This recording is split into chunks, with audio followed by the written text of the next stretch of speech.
Hi guys, I'm Alexa. Welcome to my YouTube channel. This is a short tutorial on downward facing dog called Adho Mukha Svanasana. So this is a great tutorial if you're new to yoga, learning the basics, the foundational poses, or if you just want to review the foundations of yoga or foundational poses. This is a great video to come back to, just to kind of recheck our alignment and things like that. So first, we're going to start with our basic support, meaning the things that are connected to the mat, be our hands and our feet, right? So what I want you to think about, particularly when it comes to your hands, is you want to keep them about shoulder width apart, but rather than just trying to spread the fingers as wide as possible, what's really more important is engagement and gripping that mat, right?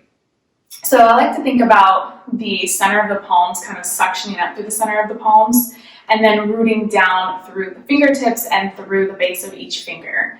So you can almost see the knuckles of the fingers lifting up when you start to grip the mat. Something that can happen in downward facing dog, and if you feel this in your wrist, this might be something to consider, is that we pour a ton of weight into the palms of the hands, and that's really not great for the wrist. So try to be aware of that anytime that you are on your hands, right? Downward dog, plank pose, things like that. Suction up to the center of the palm, and then really try to root through and send some of that weight through the index fingers and the thumbs. So you're rooting down, gripping up through the center of the palm, or suctioning up rather, and then really pressing some of that weight into the index fingers and the thumbs to take some of the weight out of the heels of the hands, okay? So that's really a great starting point. And then when you're in downward facing dog or in plank pose on your hands, really want to press the mat away. So instead of kind of dumping into shoulder girls, you really want to press back and press the mat away from you. When you do that press, you're getting a nice long extension of the spine, okay? With the feet, a great starting point is just hips distance apart. I have some students that it feels better for them for their feet to be a little bit wider, and that's perfectly fine. There's no right and wrong. It's really about what works best for your body. So if we think about hands and feet, right? Hip, shoulder width apart with the hands, about hips distance apart with the feet. I like mine just slightly inside of that. And then grip the mat, suction up to the center of the palm, and really press through the index finger and the thumb. There's a big difference for me when I'm aware of those things in how I feel that in my hands and my wrists. I'm actively pressing the mat away and then allowing the spine to grow nice and long. When you're looking at your feet, your toes are pointed forward and your feet are parallel. So heels are not out, heels are not in with toes out. Feet are parallel, and your heels are sort of disappearing behind the feet. So right now I'm not even seeing my heels. So you can take a peek back and just notice that.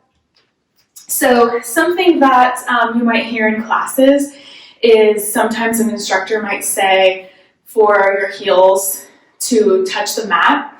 I've even seen some teachers go around and try to physically pull people's heels toward the mat. Don't even worry about your heels touching the mat. Mine don't touch the mat.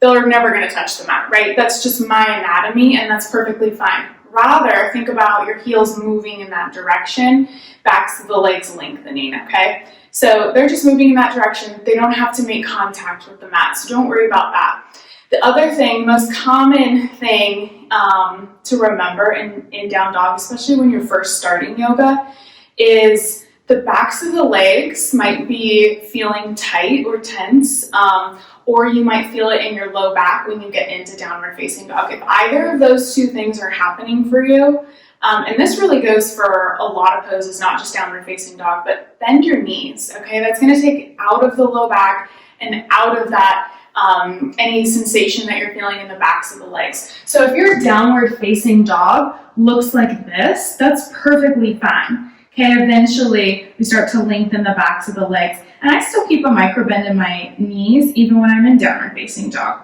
So super important to just notice your body, notice what you're feeling. And if you do feel anything in the backs of the legs, if it's too intense, just bend your knees. If you feel it in the low back, bend your knees. So moving from our base of support, we're energetically pressing the mat away and then spinning the arms, the triceps in toward one another. Okay, so it's almost like a wrap. I'm wrapping my triceps under, and that's giving me that engagement in my arms, and then allowing me to really press my heart space back, lengthen my spine up, and then as you lengthen the spine up, the hips move up and back. So that's where we get that really nice shape. And then another common thing, unless the teacher is telling you otherwise because there's some intention depending on what you're practicing in that class. Sometimes when we get in downward facing dog, we really tend to overdo that opening in the front body and send our heart way back, right? So right now I'm even out of alignment as far as my spine goes, my cervical spine.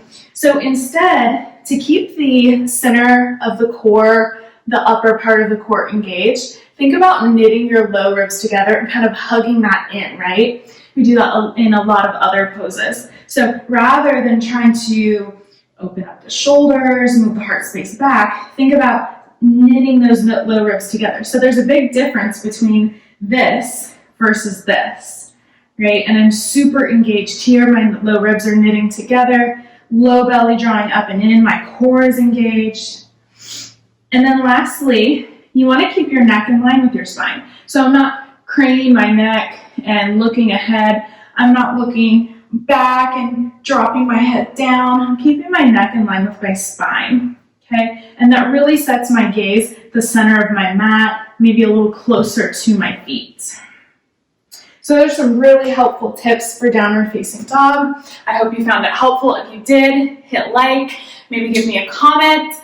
And if there's any other poses that you'd like to work on, please let me know. Please subscribe. And I hope that you have a wonderful day. Namaste.